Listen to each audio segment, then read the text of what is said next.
At the heart of one of the season's biggest controversies, VAR became the main player in a decision that split the football world. It all started with a tackle from James Tarkowski on Alexis McAllister during the last Merseyside derby, which quickly turned into one of the most debated moments in the Premier League. Tarkowski went in hard, knocking McAllister down with force and leaving him on the ground, writhing in pain. Referee Samuel Barrett didn't think twice and showed the yellow card, but what no one expected was what would happen next. VAR was called into action, and the footage was reviewed closely. After long seconds of analysis, the decision came: the foul wasn't severe enough for a red card. And that's when the outrage exploded.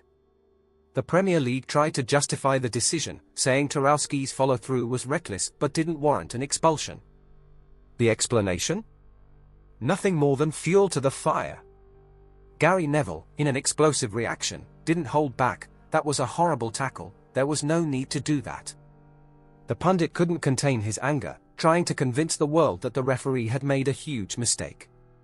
But what seemed like an isolated opinion quickly gained momentum. Mike Dean, former Premier League referee, got straight to the point: the referee should have gone to the VAR screen. He should have seen that up close. Red card, no excuses, it's a blatant mistake. Dean didn't stop there, insisting the referee failed to do his job by not using technology to correct the mistake. The outrage kept building, and Stephen Wero, former player and BBC pundit, was even harsher. This wasn't just an error, it was a complete disregard for the safety of the opponent. Yes, he touched the ball, but the follow-through was completely out of control and dangerous. That's not football, that's violence disguised as a tackle. The pressure was mounting, and the temperature was rising with every word. No one could have expected that even Jamie Carragher, former Liverpool fullback and fierce critic, would join the fight. He didn't mince words: the referee was in the perfect position to see everything. He should have given the red. No debate, no excuses.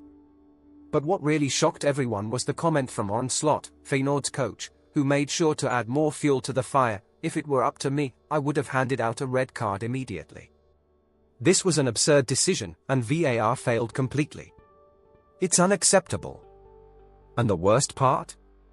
The decision was still causing a stir, and the debate showed no signs of slowing down. Criticism of the referee and VAR kept rising, with fans, former players, and pundits throwing fuel onto the flames. What should have been a simple foul had turned into a minefield of accusations, provocations, and conspiracy theories about technology failures. Where will this end? Only time will tell, but one thing is for sure: the storm is far from over.